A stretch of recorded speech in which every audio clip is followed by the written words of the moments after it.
So hi guys, welcome back. So guys, kuna a certain coincidence yenye jana ili happen uko upande wa Nakuru, and Cleophas Malala alienda one of the clubs uko na by coincidence wakapatana na these personal assistants wa President William Samoei Ruto, who goes by the name Farouk Kibet. So venye walikuwa najivinjari pale, sijui what happened, cause it is claimed that kuna chaos zenye zili erupt, but two of them wali have kubishana kimaneno. And guys, we all know how Farouk Kibet amekuwa a very big problem in this country, whereby he amepatikana kwa many incidents aki attack different politicians. And remember very well that Farouk Kibet is not elected in any position, but tumeona akisumbua different politicians, including people like Rigathi Gachagua, including people like Mbadi, including people like Kindiki na so on. So guys, yesterday wakiwa kwa club, Cleophas Malala ali refuse kukuwa bullied by this Farouk Kibet, and Cleophas Malala aliamua kuchukua sheria mkononi na akapiga Farouk Kibet vita ingine hatari sana. So guys, venye unaona hapo kwa screen, it was a very chaotic night, na it is claimed that this has brought a lot of trouble to Cleophas Malala. So guys, watch that video and see how the chaos zilikuwa. So guys, this is a man mwenye anapenda trouble, cause recently tumeona akifanyia Mbadi the same thing, and now ameruka hadi kwa Cleophas Malala.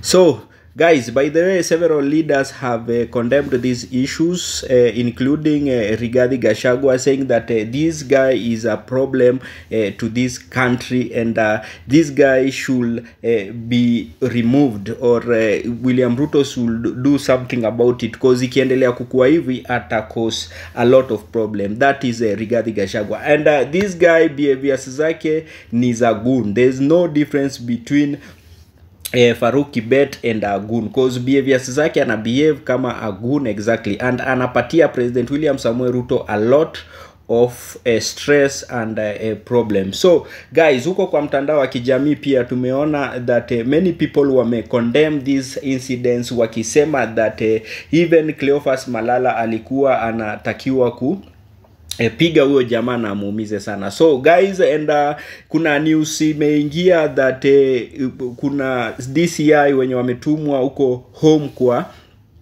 Cleophas Malala kuenda kwa nyumba yake ili waweze kumintimidate ama kumfrustrate, cause touch the government. And we all know how these government official wanapenda kutumia mapolisi vibaya. So now Farouk Kibet decide to take law kwa mkono zake, na mnasikia that DCI wako around the home to Cleophas Malala. This is a very sad, and I think something should be done.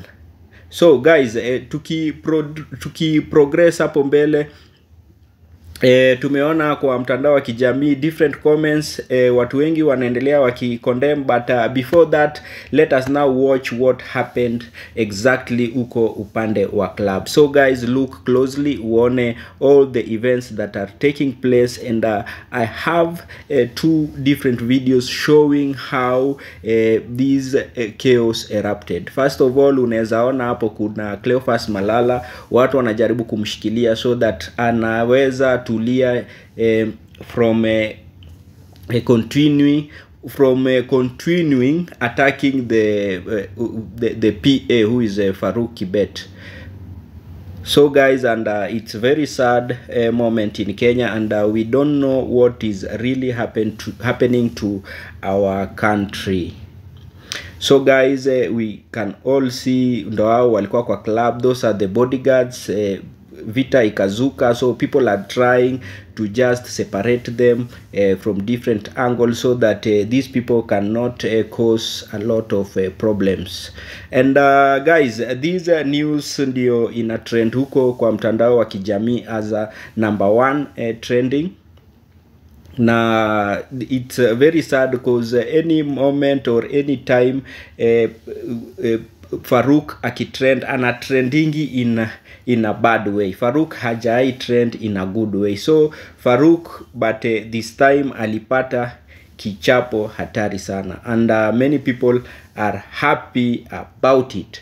So guys, tunataka kuendelea kuona how things will unfold. Tunataka kuona how the government will react in accordance to this incident that happened.